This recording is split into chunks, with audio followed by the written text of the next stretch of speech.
నువ్వు అంత త్వరగా ముసలోడివి అవ్వవులే. ఈ సినిమా డైలాగులేం వద్దు. అయినా నన్ను చూస్తుంటే నీకు అయ్యో పాపం అనిపించడం లేదా? నా మీద కొంచెం కూడా జాలేయటం లేదా? ఇప్పుడు నీకేం కావాలబ్బాయి? ఏం అడిగినా ఇస్తావా? Condition supply. ఒక్క ముద్ది జాను. వద్దు. ముద్దేగా, దానికోసం కూడా మా అమ్మ పర్మిషన్ కావాలా? కావాలి. అన్యాయం జాను. ఈ చిన్న చిన్న సంతోషాలు కూడా లేకపోతే అసలు పెళ్ళైన ఫీలింగే ఉండదు. ప్లీజ్ జాను. సరే, ఒక్కటే ముద్దు. ఓకే ఓకే, ఒక్కటి చాలు. మళ్ళీ అడగకూడదు. అడగను. ప్రామిస్? చేతి మీద కాదు, నీ బుక్క మీద ప్రామిస్ చేస్తాను. ఇక్కడెవరూ లేరులే.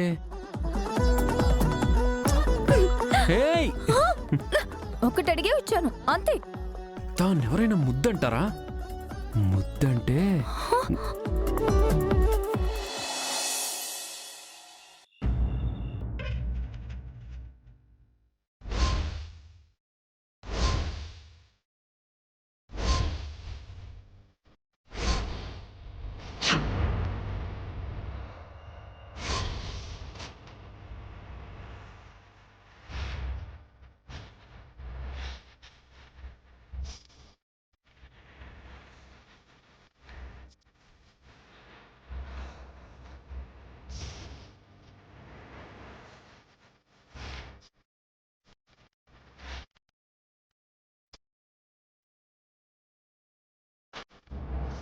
ఏంటండి, వాటర్ కోసమని వచ్చి ఇక్కడే ఆగిపోయారేంటి? ఏమైంది?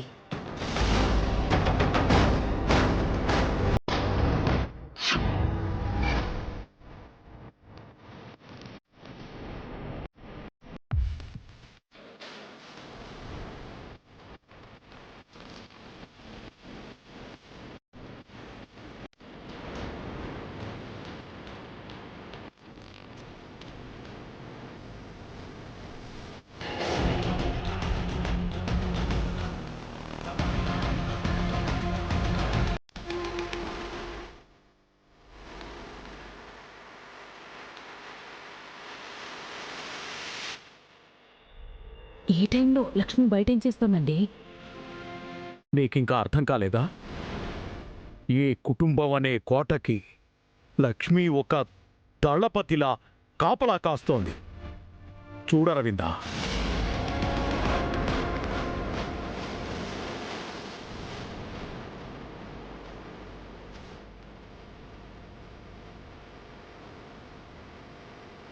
తన్ని చూస్తుంటే దేశ సరిహద్దుల్ని కాపాడే వీర సైనికుడిలా, ఊరి పొలిమేరలను కాచే గ్రామ దేవతలా కనిపిస్తోంది.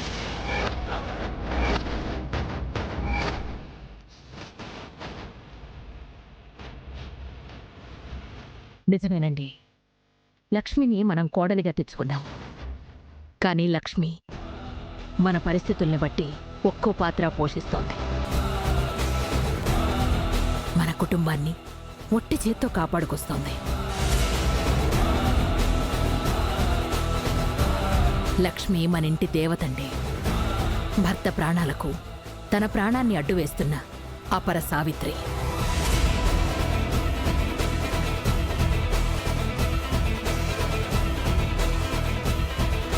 ఆ దేవతని నేను కొద్ది రోజులు అర్థం చేసుకోలేదు. ఇప్పుడు మిత్ర అపార్థం చేసుకుంటున్నాడు. అవునా రవింద, మన రాగద్వేషాలతో సంబంధం లేకుండా లక్ష్మి తన వంతు పాత్ర పోషిస్తోంది. తనకు మిత్ర, మనం అందరం రుణపడున్నాం. అందరికీ పండగ రేపొస్తుందండి. కానీ అమ్మవారు ముందే మన ఇంటికొచ్చేశారు.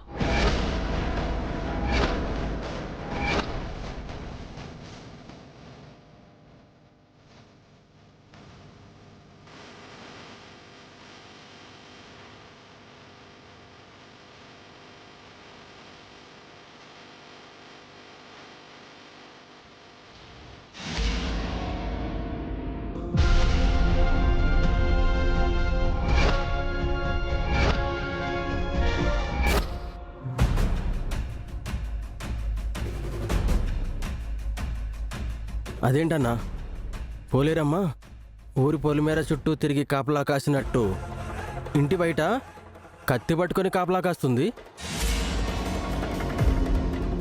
అది మామూలు ఆడది కాదని నేను ముందే చెప్పాను కదరా.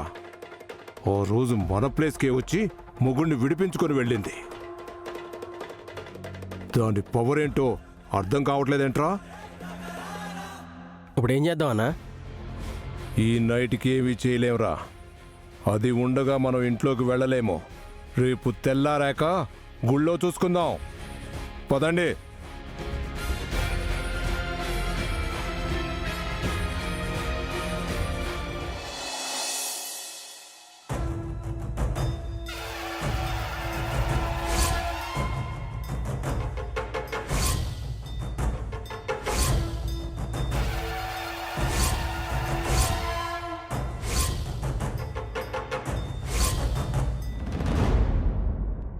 పండగ సందడి మొదలైంది రాఘవయ్య గారు. ఈ ఏడు అమ్మవారి జాతర అంగరంగ వైభవంగా జరగబోతోంది. అవును పంతులు గారు, ఈ ఏడు జాతరకి నందన వంశస్థులు కూడా కుటుంబ సమేతంగా వచ్చారు. శుభం. ఆ వంశానికి అమ్మవారు ప్రసాదించిన పవిత్ర ఖడ్గాన్ని మంగళ వాయిద్యాలతో వేద మంత్రాలతో ఊరేగింపుగా తీసుకురండి. అలాగే పంతులు గారు. ఆ.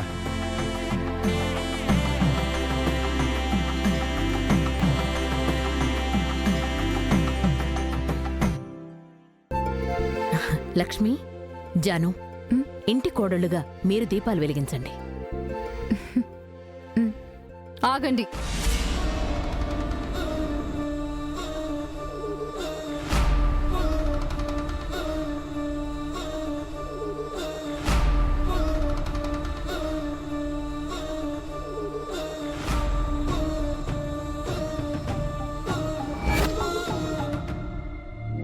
దీపాలు నేను వెలిగిస్తాను.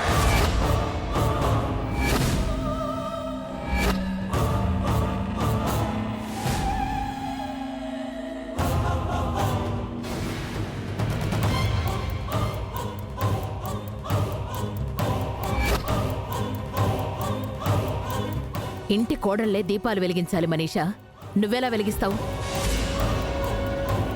మనీషా కూడా మన వంశానికి కాబోయే కోడలక్క. తనింకా కోడలవ్వలేదు కదా దేవయాని. ఈ లక్ష్మి ప్లాన్ చేసి పిల్లలతో అడ్డుకోకపోయుంటే మా పెళ్లి మొన్ననే జరిగిపోయిండేది.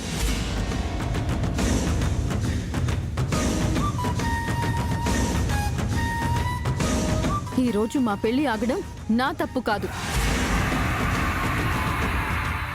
ఆ పెళ్లి జరగలేదు కాబట్టే నువ్వింకా ఈ ఇంటి కోడలు కాలేదు అంటున్నాను. ఇప్పటికీ లక్ష్మే ఈ ఇంటి పెద్ద కోడలు. ఏంటి మిత్ర ఇది? పండక్కి పిలిచి అవమానిస్తారా? ఎందుకేనా నన్ను ఈ ఊరికి రమ్మన్నారు?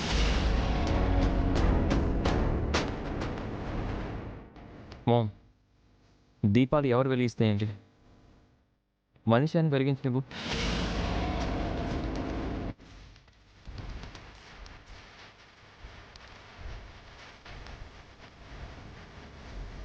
అది కాదు మిత్రా, లక్ష్మి ఉండగా మనీషా ఎలా వెలిగిస్తుంది? మావయ్య గారు పర్వాలేదు, దేవుడి కార్యం ఎవరు చేస్తే ఏముంది.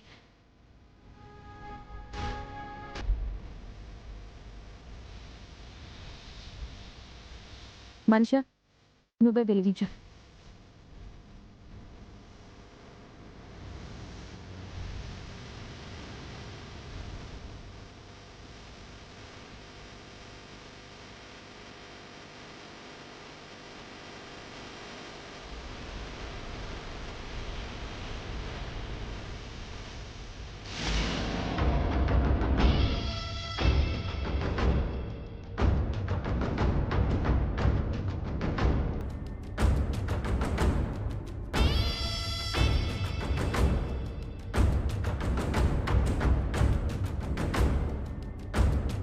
జాను, నువ్వు కూడా వెలిగించు.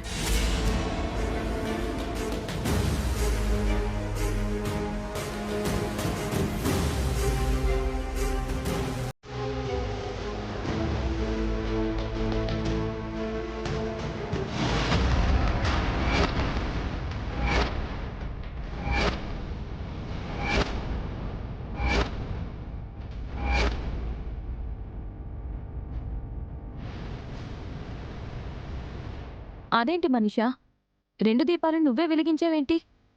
జాను ఈ ఇంటికి చిన్న కోడలు, తను కూడా ఈ దీపం వెలిగించాలి. నేను ఏది సగం సగం చేయను, చేస్తే మొత్తం చేస్తా.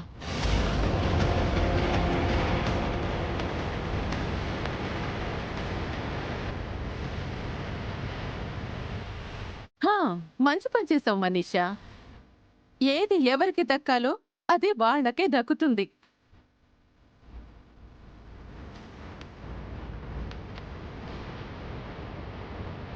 ఇంటి కోడలుగా జానుకి దీపం వెలిగించే గౌరవం దక్కాలి కదా చిన్నత్తయ్య గారు. మీకు అంత ఇబ్బందిగా ఉంటే ఒక దీపాన్ని ఆర్పేసి మళ్ళీ జానుని వెలిగించమనండి.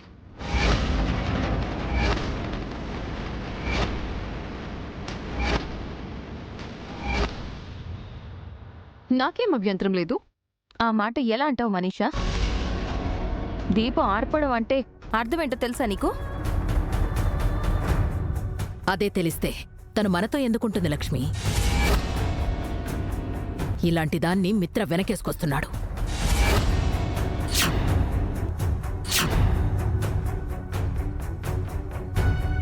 పూజని వచ్చాం, గొడవెందుకు? వదిలేయండి. ఖడ్గం తీసుకొని గుడికి బయలుదేరదాం పదండి. మంచి మాట చెప్పారు అంకుల్, పదండి వెళ్దాం. ఆగు మనీషా.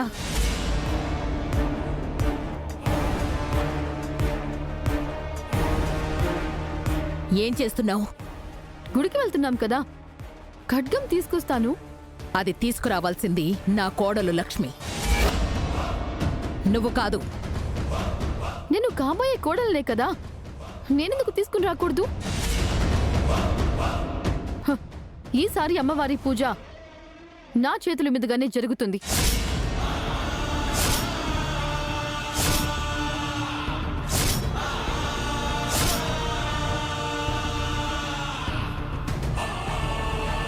ఏం మాట్లాడుతున్నావు మనీషా? నువ్వైనా తనకు అర్థమయ్యేలా చెప్పరా.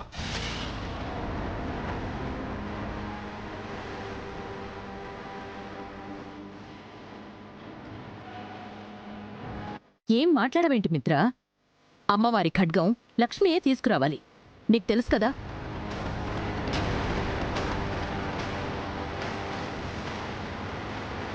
లక్ష్మి త్వరలో మిత్రకి మాజీ భార్య అవుతుంది కదక్కా.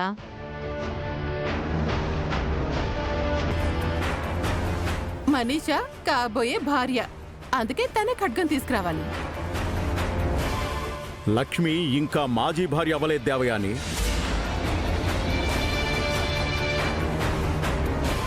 ఆచారాల్ని మార్చే ప్రయత్నాలు చేయకు.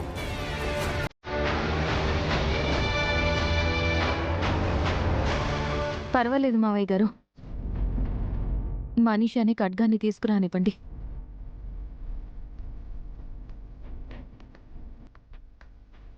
పర్వాలేదు పర్వాలేదు పర్వాలేదు, ఎన్నిసార్లు ఇలా రాజీ పడతావు లక్ష్మి?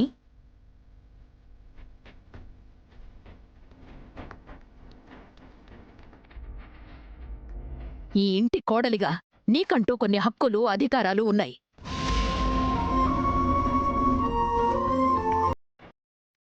గౌరవం, హోదా ఉన్నాయి.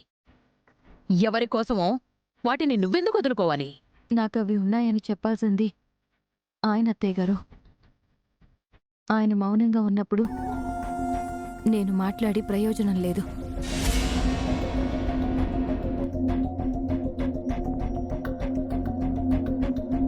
చెప్పు మిత్ర, లక్ష్మి అడుగుతోంది కదా, ఖడ్గం తీసుకొచ్చే హక్కు, అర్హత లక్ష్మికే ఉన్నాయని చెప్పు.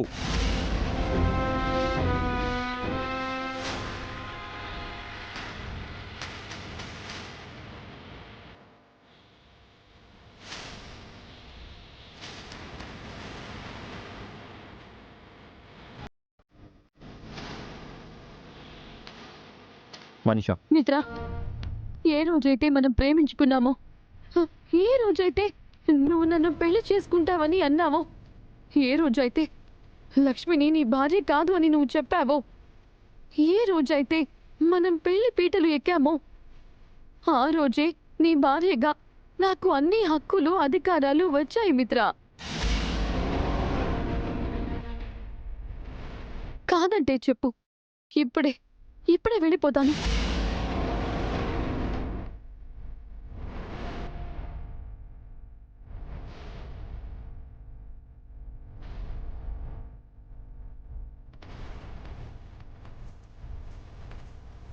మనీషా వెళ్ళిపోతాను అంటుంది. ఈ ఊరి నుంచి, ఈ ఇంటి నుంచి కాదు మిత్ర, నీ జీవితంలో నుంచి. అందుకు నువ్వు సిద్ధంగా ఉంటే చెప్పు.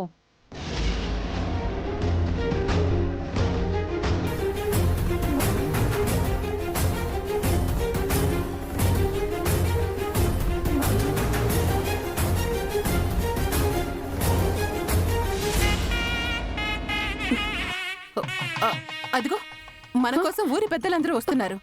మనిషా, ఖడ్గం తీసుకో. ఓకే. వెళ్ళు.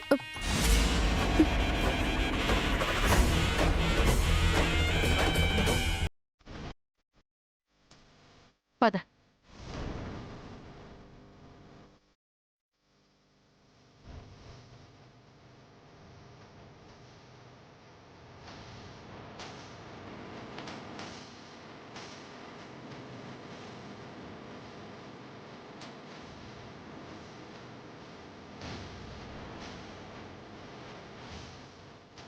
అత్తయ్య గారు పదండి. జాను పద. వివేక్ పదండి.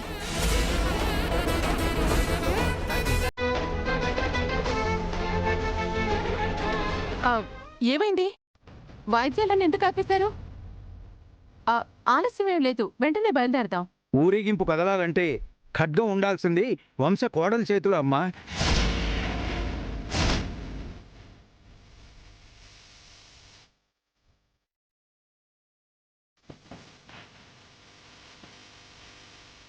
నేను ఈ ఇంటికి కోడల్నే. మీరు కాదమ్మా, లక్ష్మమ్మ గారే ఈ ఇంటి కోడలు.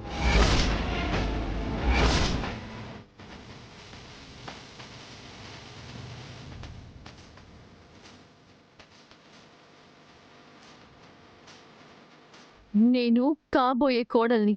మీరెవరమ్మా? ఇంటి కోడల్ని అని చెప్తున్నాను కదా. మిత్రాబాబు మీ మెళ్ళో తాళి కట్టాడా?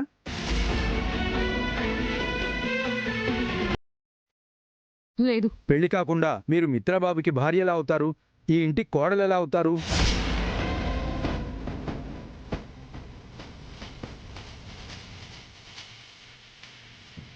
మా ఫ్యామిలీకి లేని ప్రాబ్లం మీకెందుకు? అమ్మవారి ఖడ్గము ఎవరు పడితే వాళ్ళు పట్టుకోవడానికి లేదమ్మా. ఆ ఖడ్గం మీ ఒక్క ఇంటికే సంబంధించింది కాదు, ఊరంతటికీ సంబంధించింది.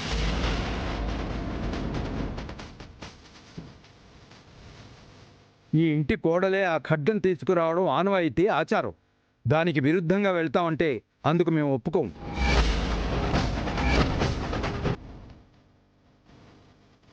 కిందటిసారి లక్ష్మమ్మ చేతుల మీదుగా ఖడ్గ పూజ జరిగింది కాబట్టి ఊరు పచ్చగా ఉంది.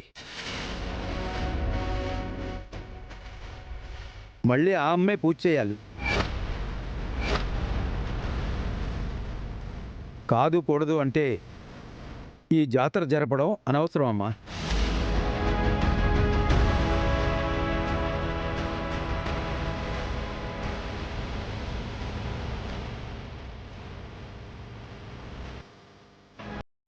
వస్తే లక్ష్మమ్మ గారితో ఖడ్గం తీసుకురండి, లేదంటే అంతా ఆపేసి మేము వెళ్ళిపోతాం.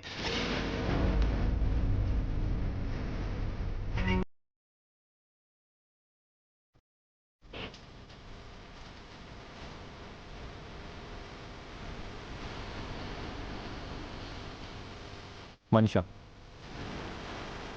ఆ ఖడ్గం లక్ష్మి చేతికివ్వు.